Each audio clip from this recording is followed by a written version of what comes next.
It's pretty insane how differently you experience life when you have a brain that's not influenced by outside fear. What do I mean by this? So, a quick story. I'm just hanging out with a bunch of dudes, right? And one of the guys keeps asking me every couple seconds, Boris, can you beat this guy? Can you beat that guy? Can you beat this guy? And I was standing there and thinking, well, that's a pretty standard question, but I find it really strange.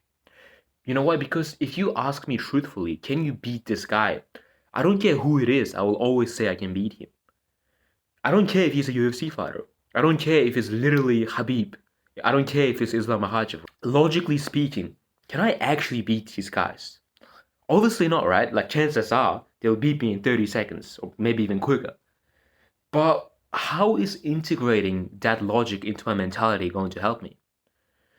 What if I'm hanging out with my wife one day and someone pulls up and someone assaults her or me, just, in a random altercation? It happens quite a bit if you live in the city. And there's nowhere to run, because there's like a wall behind us. What's the only thing I will do? I have to fight that person. What if that person happens to be a jiu-jitsu black belt or a judo black belt or a professional boxer? It doesn't matter. I still have to fight that person. The way I developed this mentality was actually when I was competing in professional sambo. I fought in some pretty high level of competitions, right, for my experience level. And the funny thing about sambo is you go into this room and you don't have a single clue of who you might be fighting in that day. You literally hear about it like a couple hours before you fight them. You could literally be paired up with some complete newbie, or you could get paired up with the best sambo fighter in the world. You could get paired up with, Habib Nurmagomedov. When I went into the state comps, the first guy I fought was just around my level, maybe slightly higher, like a jiu-jitsu brown belt, sambo experience, 5 years, and I ended up beating him, right? And then the next guy I fought, it was this number one ranked judo fighter in Australia.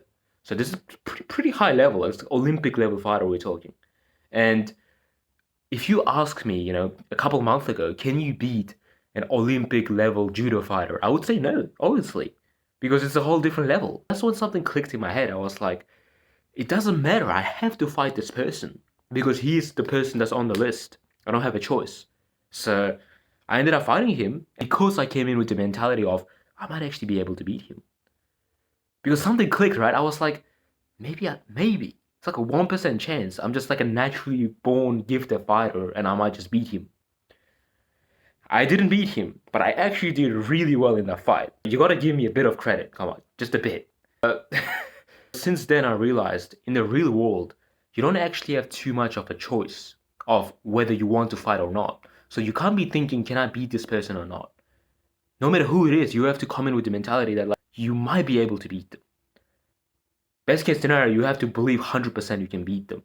Because guess what? If one day that person, you have to fight them, obviously the first thing in your mind should be to run away. But if it's a situation where your honor is at stake, maybe they did something to your family, maybe your mom is next to you and she's being assaulted, maybe your wife is next to you, what are you gonna do then? You have to believe you can beat them. The funny thing is, you can actually integrate this exact same mentality into the rest of your life, and your life will literally become 10 times better in every way. Let me explain what I mean. If someone came up to you tomorrow and said, we need you to deliver a lecture in front of 100,000 Harvard students. You have to deliver a presentation about nuclear physics. Now, I promise you, I would say yes to that offer. I don't care if there's any rewards. I don't care. Because it's all about experience. If you have no fear and you keep going for things, no matter how unqualified you are for them, eventually you'll start getting better and better and better and better.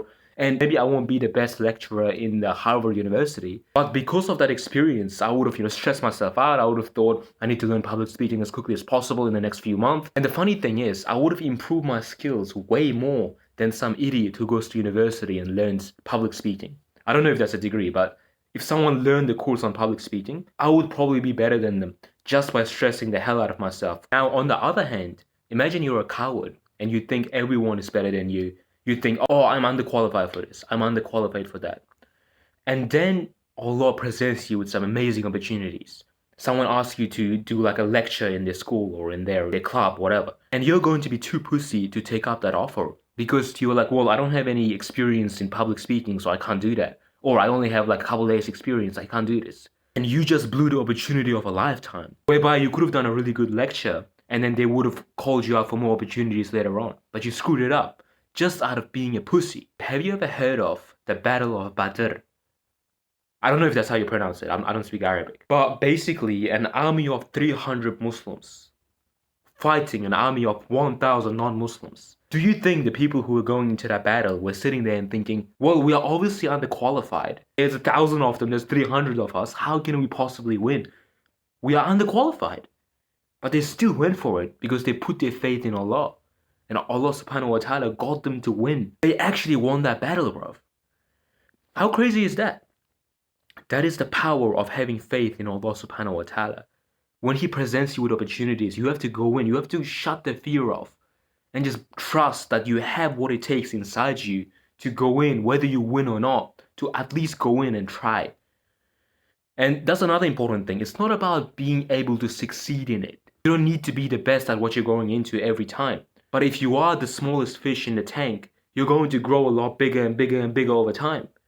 And before you know it, when you look back, all the people who you were with on your level who never strove for that high levels, they only took one small steps, they're going to be all the way behind. Now, if you find this message inspiring, subscribe to my channel and join the Muslim community that's only going to be helping you improve.